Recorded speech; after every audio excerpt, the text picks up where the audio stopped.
দিদি, এই দিদি,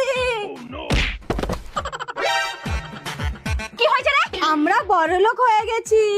কিভাবে? লটারিতে 10 লাখ টাকা পেয়েছি। ইয়া!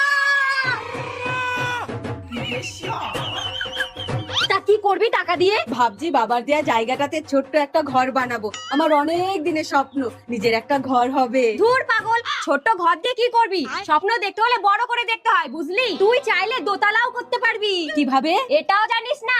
ডবলিং করে তুই শুধু 5 লাখ দে, দেখ একদিনের মধ্যেই 10 লাখ হয়ে যাবে। তাহলে আর দেরি কেন? একজন কন্ট্রাক্টরকে খবর দে। তাহলে এই পুরো জায়গাটাই আপনার? হ্যাঁ, এইখানে যদি দুটো ঘর করি তাহলে কত খরচ হবে? 10 লাখে হয়ে যাবে স্যার। 10 লাখে হয়ে যাবে। আর যদি সেকেন্ড ফ্লোরে দুটো ঘর করি তাহলে? আরো 5 লাখ স্যার। ওপরে একটু কম লাগে, তাই আরো 5 লাখ। ও